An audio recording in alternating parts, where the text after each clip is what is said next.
mani be me hum, oh mani be me hum, oh mani be me hum, oh mani be me hum. Compassion, awareness, and wisdom. The following instructions are for the meditation on the 32 parts of the body. Traditionally, this would be called, in the ancient language, a kamatana. And kamatana means a field of study, a field in the sense of being fenced in, where it's a very specific area that you're examining. This practice is both a insight practice and a calming practice, both a vipassana and a samatha practice. Its primary purpose is to reduce excess sensuality, and it also produces insight into no self. The beginning parts of it anyway, we'll say the first half of it is for reducing the involvement in the misconceptions of the body as being beautiful, and to free up the energies which are consumed in attraction principle, the idea that the most beautiful objects for a man is a woman, and the most beautiful object of a woman is a man, unless you're gay. And then it's man for man and woman for woman. There are stages in learning this practice. It's needs to be done step by step. This practice traditionally took a year to learn this practice. And as we get into it, you can see why. But they didn't have books, and they didn't have a school system like we have, and they didn't have the internet. Today, we have a great deal of resources available to us, and we've had many pictures shown to us of where the organs are located. We understand more about our body, in the general kind of public than what was studied in the ancient tradition. These body parts, 32 of them, are based on Ayurvedic medicine, which has its roots 4,000 years ago. But for us here, we will use the lists because it isn't actually the study of anatomy in the sense of medicine. It is for the idea of Asubha, unbeautiful, to correct a misconception about the body. I'm going to get that straight. But I think it will be essential for this practice. Not totally essential. We'll never say totally essential. But there's a book out called the Anatomy Coloring Book. And there are several different authors of these books. But a good quality one is very useful to learn the shapes and the locations of the organs in the body. Okay, the steps that you would need to learn. There are. You need to, first of all, we divide the body parts for learning purposes into 6 groups. Okay, they are the skin group, kidney group, lung group, brain group, fat group, and urine group. Okay, you would go through, skin group, kidney group, lung group, brain group, fat group, and urine group.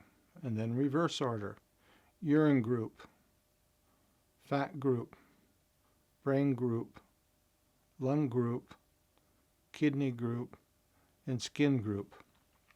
You would get that down. Those are I'll call them headers, so that you won't get lost when you do this practice. As you become more concentrated, it becomes more difficult to remember where you are and move on to the next area of the body to study.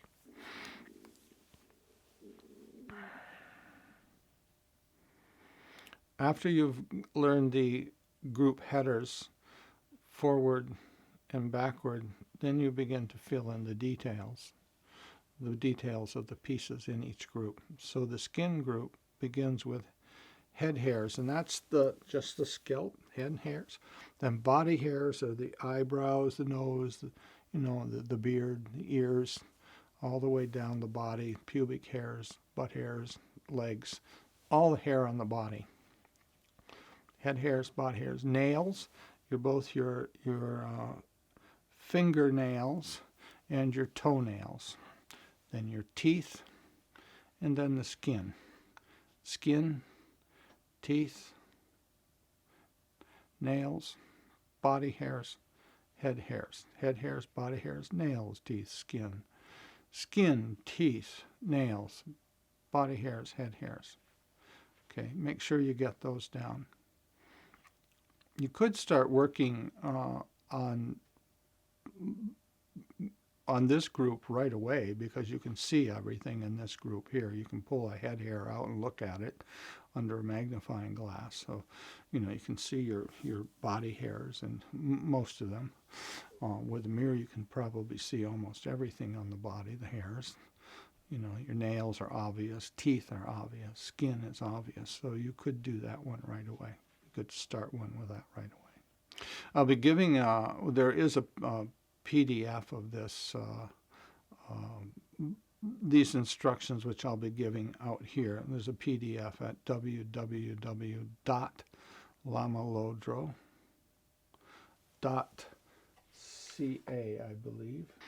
You'll need the hard copies of it when you're learning this practice. Okay, next is the kidney group. So it's muscles,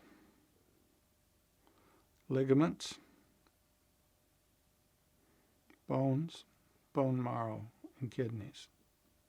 Kidneys, bone marrow, bones, ligaments, and muscles. Muscles, ligaments, bone marrow, kidneys. Kidneys, bone marrow, bones, ligaments, and muscles. At this stage, we are primarily just getting the names down. Okay, the third group is the lung group. That's the heart, okay, the liver, pleura, spleen, and lungs. Heart, liver, pleura, spleen, and lungs. Lung, spleen, pleura, liver, and heart. The fourth group is the brain group. It's the digestive tract, mesentery and mesocolon, undigested food, digested food, and brain.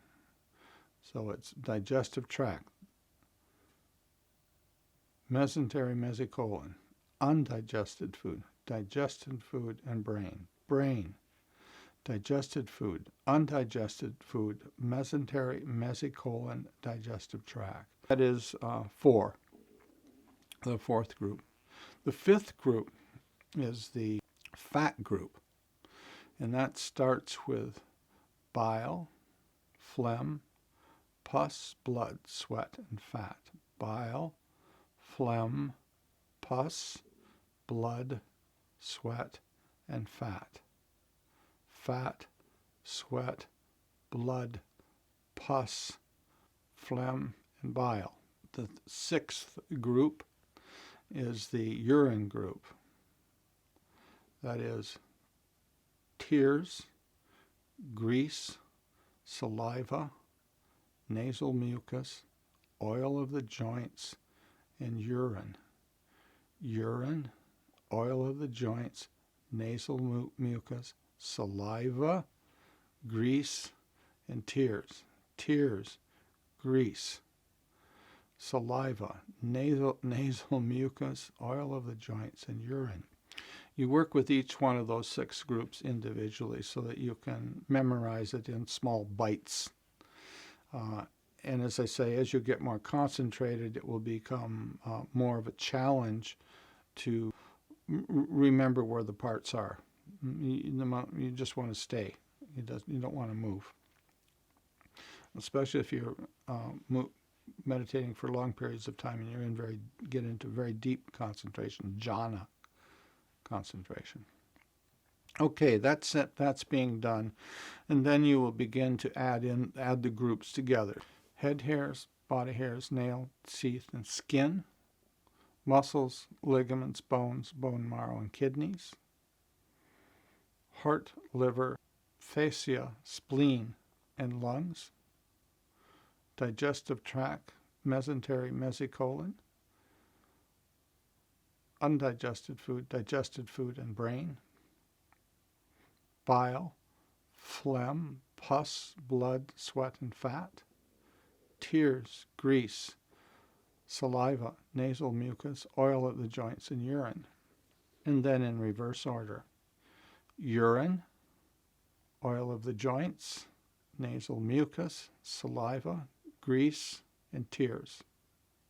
Fat group, fat, sweat, blood, pus, phlegm, bile. The brain group, brain, digested food, undigested food, mesentery, mesocolon, digestive tract. The lung group, the lungs, the spleen, the fascia, the liver, and the heart. The kidney group, the kidneys, bone marrow, bones, ligaments, and muscles. And the skin group, skin, teeth, nails, body hairs, and head hairs. Okay, once those are memorized and you're familiar with them, you can begin. You'll need the list in front of you. Get the list from my website and have that printed out in front of you so you can learn these. Now, the posture that you can do these in, you can do these in any of the 4 kamatana or meditation postures, that is lying down, sitting, standing, or walking. Walking is particularly good for this practice here when you're beginning. So the next step in this will be to know where the organs are located. It's important that we know where the organs are located in the body. We want to get the feeling for the organs in the body. Either a visual would be good, but we want to feel the organ in the body. Some of them are more accessible than others. Some of them will be accessible by their adjacent organs.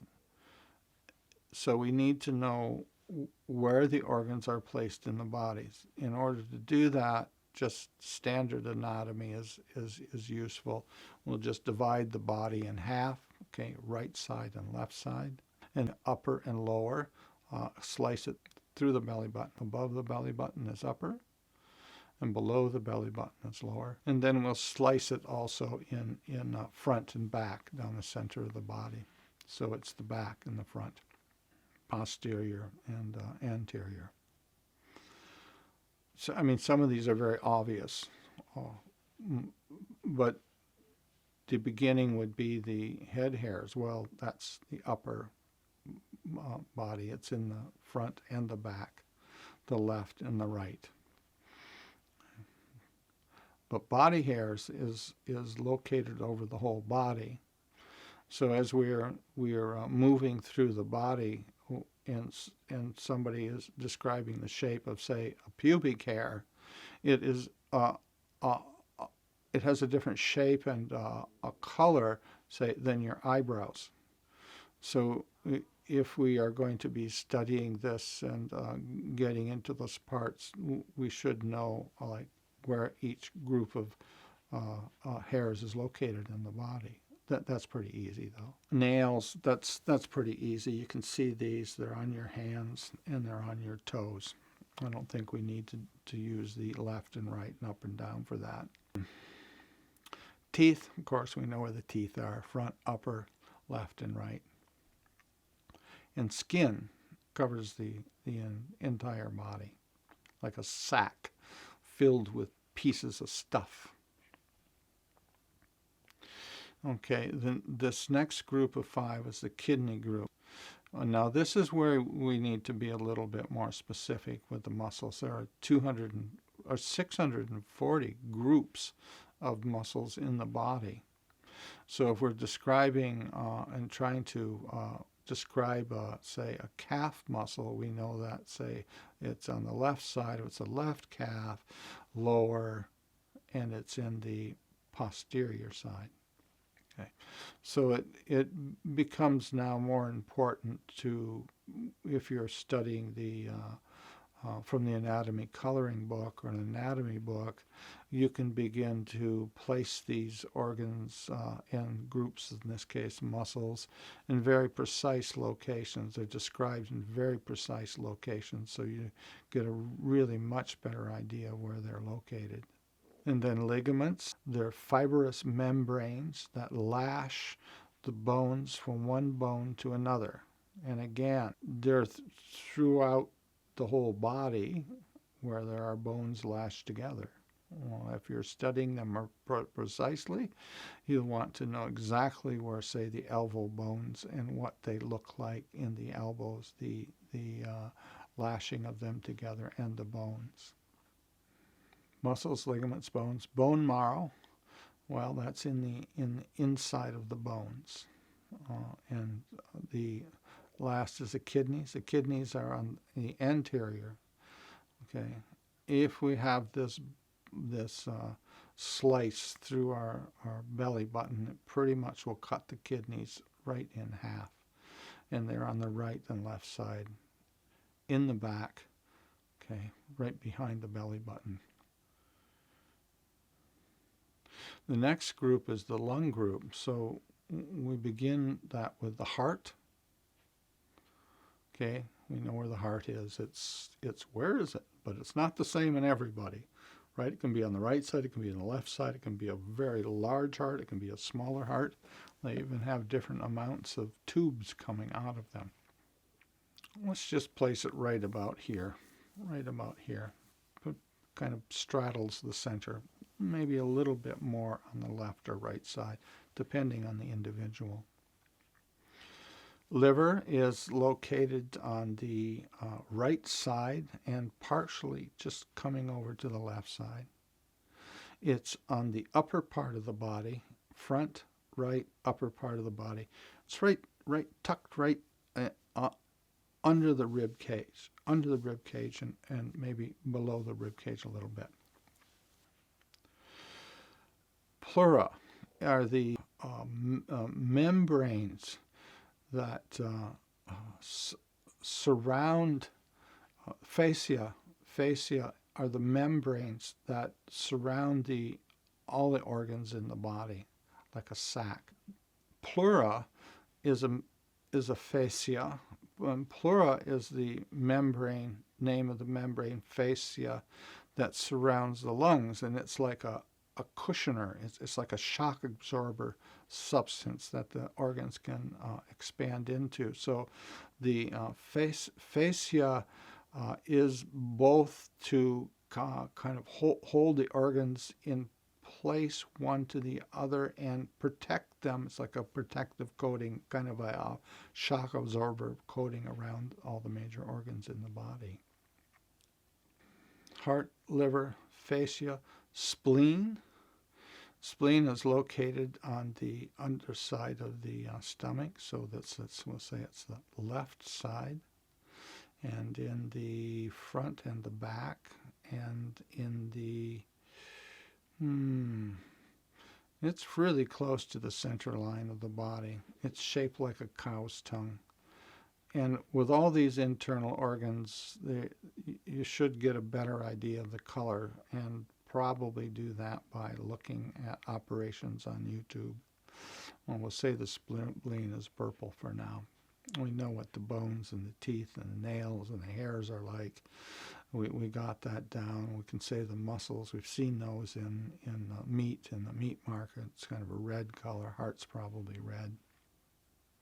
Now the next group is the brain group, and it's the digestive tract, and that's the mouth, esophagus, stomach, small intestines, large intestines, and the rectum, the entire digestive tract. Mesentery and mesocolon are fibrous membranes that anchor and support the large and small intestines in your abdomen. So that's the lower part of your body, right and left side, front and back. Undigested food is the food that is in the, say the stomach and the small intestines. And the large intestines is it's kind of, you can't really draw the exact line of where the digested food is.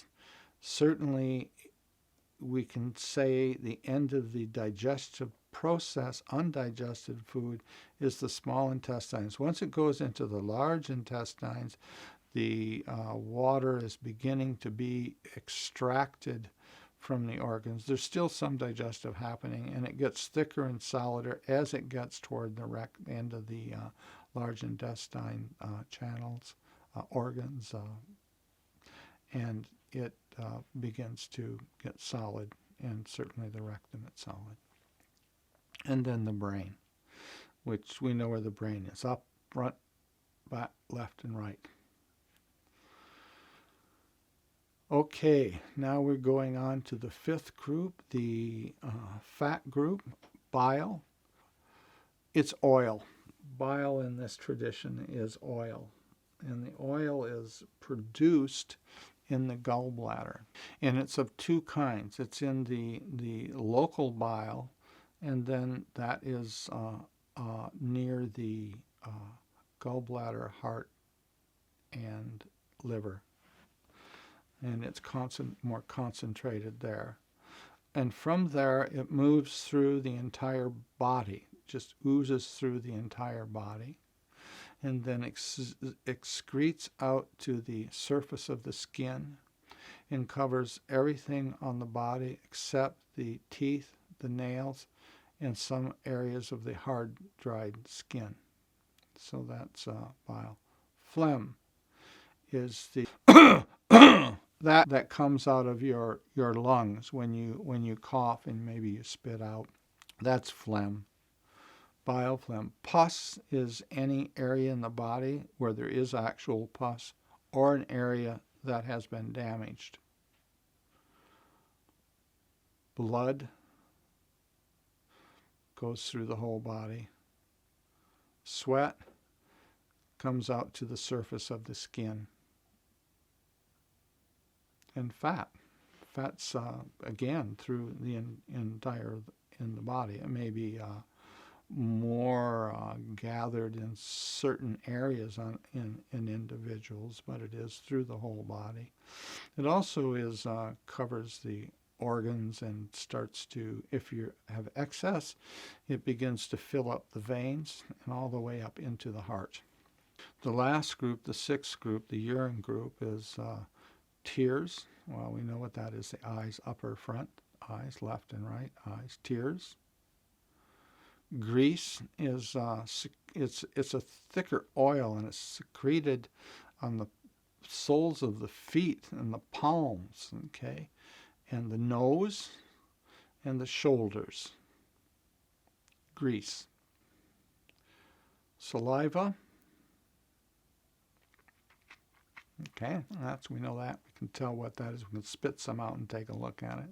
We've all seen saliva and now nasal mucus. You can also get some of that out and take a look at the color of that, snot. And the oil of the joints, that's in all the joints in the body. And for that, you would want to know whether it is the left knee joint, so it would be left. and it would be in the center. It would be front and back, and lower part of the body. So you can identify it that way, but all the joints in the body. And then lastly, urine. Okay, you know what color urine is, you know where it's stored.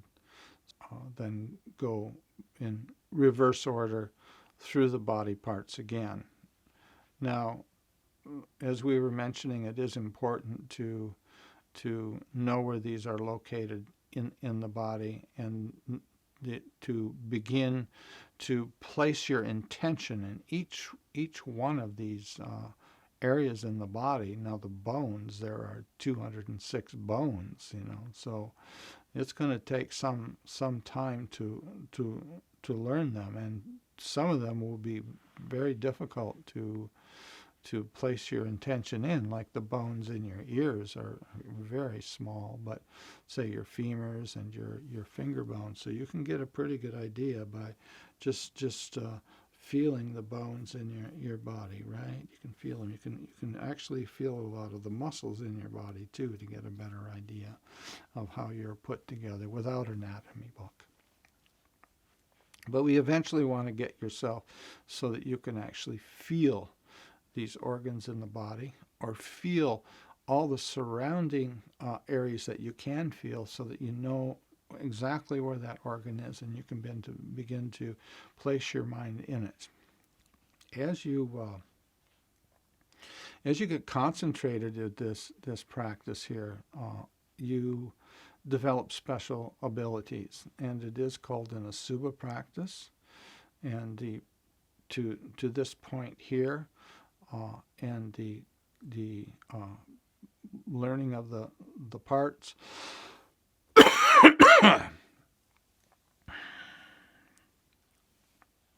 phlegm.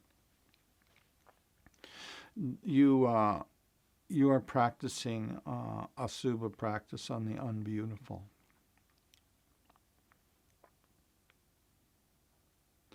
To get a more realistic idea of your body, and to overcome excess sensuality.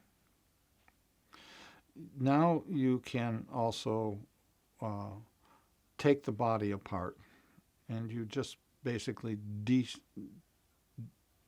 dissect the body. Just take it apart. Take the skin off, just peel it off and scrape all the hair off and put it in a glass bowl, the head hairs, the body hairs, pull the teeth out of the body, put the skin in a bowl, the teeth, the nails, then all the muscles and the ligaments, the bones, all the organs in the body and all the fluids in the body are put into separate bowls. And then you visualize these out in front of you. And you try and find out where you are in these parts here. Where do you live? What constitutes self? What is you? What is the you? Is you your pus? Is it your urine? Are you your you? Do you live in your bones? Oh, okay. This is the Vipassana part, the questioning of the residence of self. Now, we admit there is a personality, but there is no self. There is no, in Buddhism, no self means no fixed, unchanging identity.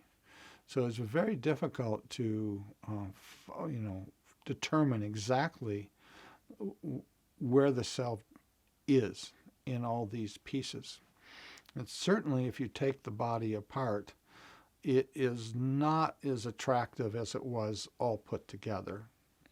And that there breaks the energies that are involved with the unrealistic delusion of your place in this world.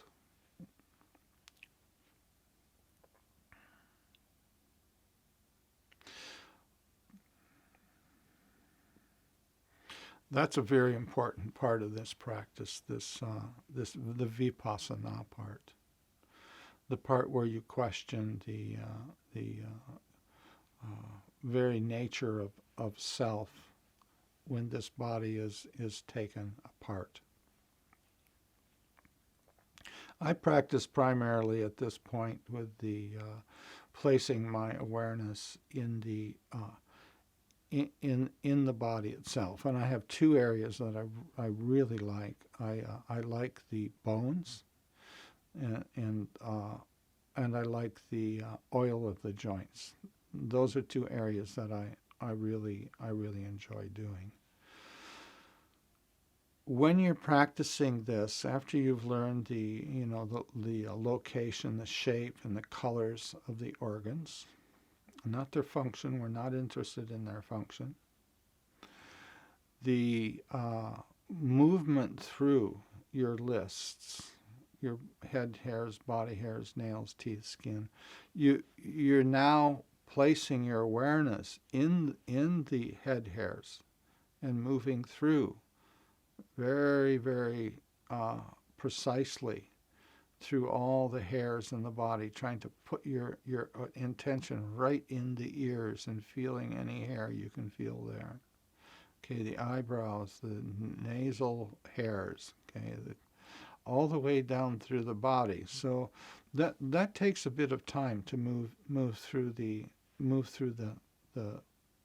body and place your awareness in each area where there are hairs. You're covering the entire body with your intention. Same thing with the nails and the teeth. So every part of all 6 groups should be gone through at least once, forward and backward in a complete session. And you move not too slow and not too fast. And then once you've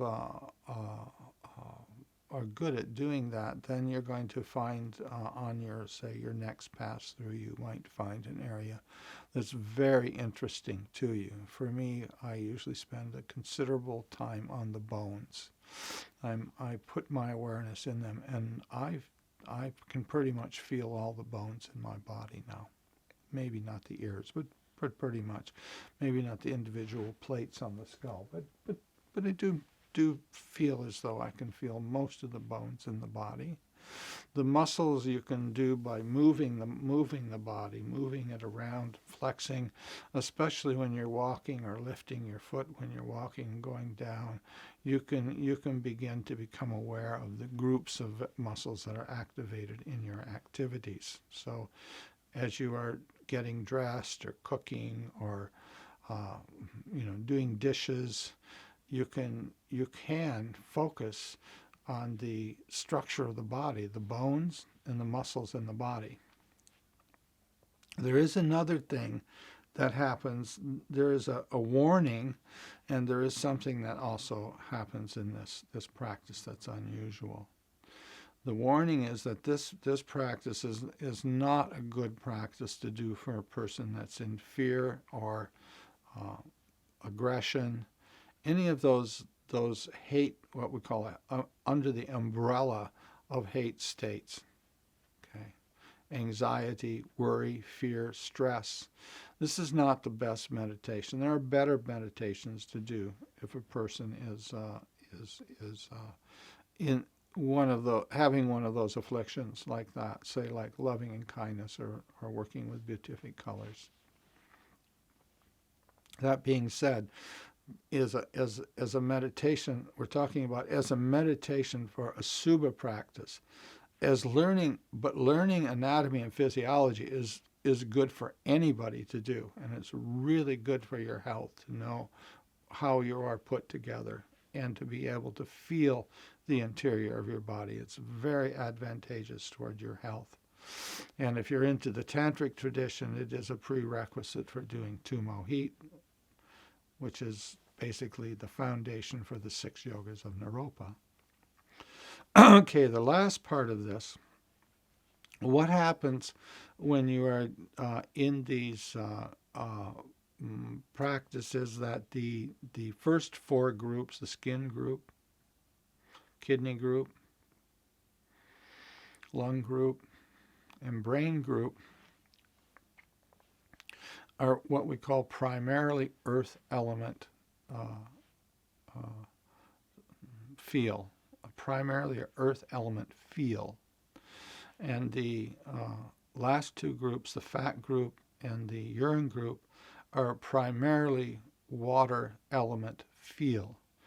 So in this early tradition, the use of the four elements, earth, water, fire, and air, they're not elements that like on the element table that we know of. They're not that. It's the quality of all material. All material has four qualities. The earth quality is solidity, extension, that's hard and soft. The water element is sticky. It's a sticky fluid substance. The fire element is hot and cold, and the air element is all movement. It's not air, not the air, the oxygen that's taken into your lungs, but it could be the movement of the lungs. Or in this practice, the examples are usually burping and farting. Okay, that's the movement, air. Now this becomes this is a Vipassana also practice, and this is your segue into the analysis of mind states and how you feel according to analysis of the four elements. All mind states also change the chemistry in the body. So you can look at them in terms of elements. Hate state is very much different from the greed state. Hate state is more earth and fire. Greed is definitely liquidy, definitely watery. As you train more and more analytically train to see mind states and or feel the organs and substances in the body according to the elements, you get a much better feel of their location. If you can't get the exact shape, they do have very, very specific qualities that you can begin to get more of a grip on these characteristics of the organs according to the four elements. If you go deep into this practice here and you are, it can very easily change from a practice of the unbeautiful, Asubha, to a practice of the beautiful, Subha. And as you enter into the first jhana, you're going to be developing some very special characteristics. And what can easily happen is that you can actually we'll say bone marrow, which is something that you can't actually see in your body. In jhana, if you're working on bones and then placing your intention in the bone marrow, you can actually start to go into a deeper jhana and go into the structure that you can see the structure of the interior of the bones. You're moving through the structure of the interior of the bones, and it goes from a Subha practice to a Subha practice, a beautiful. And from there, you can easily start to go into the atomic structure of the material in your body. And that's extremely beautiful to have those experiences there. That isn't the purpose of it. It is an outcome of doing this practice.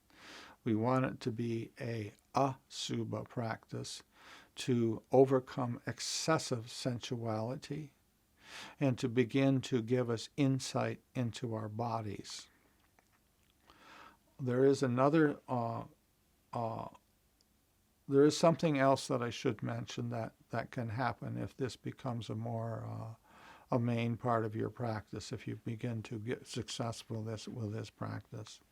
because all these practices are done internally and externally, like we worked with placing our intention in the organs in our own body. Okay. And then we worked with taking the body out and placing them out on a table in glass bowls in front of us, or on the floor in front of us, or in the dirt in front of us.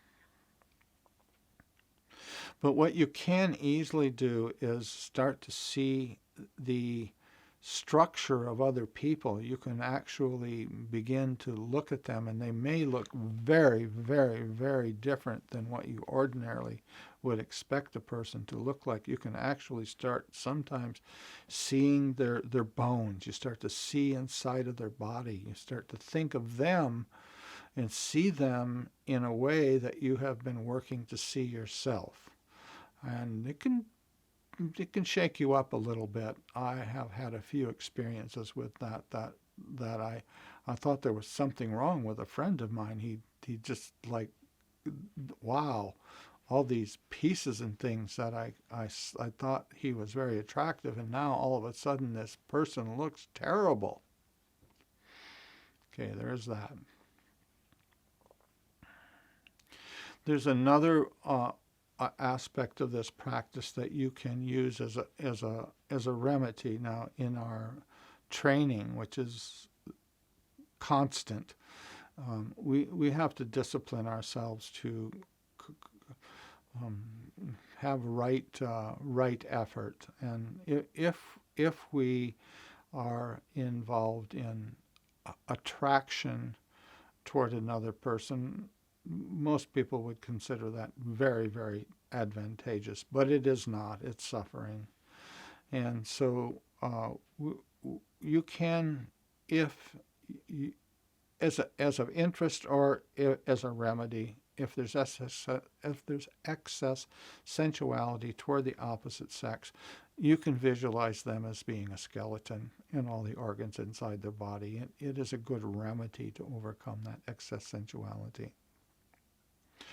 And, or, just as interest, you can start to watch people move as though you're looking at their skeleton in their body. Okay? Those are just two parts of this practice, which I find very useful. The remedy practice for me is really important. I use metta, and I use this practices for remedies. The metta overcomes any. I'll have to admit, I very rarely have any bad feelings toward anybody, but if I do get a little bit upset about something that's happening politically, I immediately do this, may I be well and happy, may I be well and happy. And as I want to be well and happy, all other people want to be well and happy. Or if I'm in public, I quite often use this contemplation on, particularly for me, on bones, seeing into the person's structure in their bones. Okay, I think we've pretty much covered this, and as I say, the document for this we're going to put this up on some prints, so you'll be able to read it and copy it down. But it's www.LAMA LODRO and I believe .ca. But we'll put that up on the website. Okay. May all beings be well and happy. May they be free from worry, free from anxiety, free from stress. May they always encounter good friends and wholesome people, and may they guide themselves to liberation. Metta, Karuna, Mudita, and Upekkha. May you be well and happy. Om mani padme hum, Om mani padme hum, Om mani padme hum, Om mani padme hum.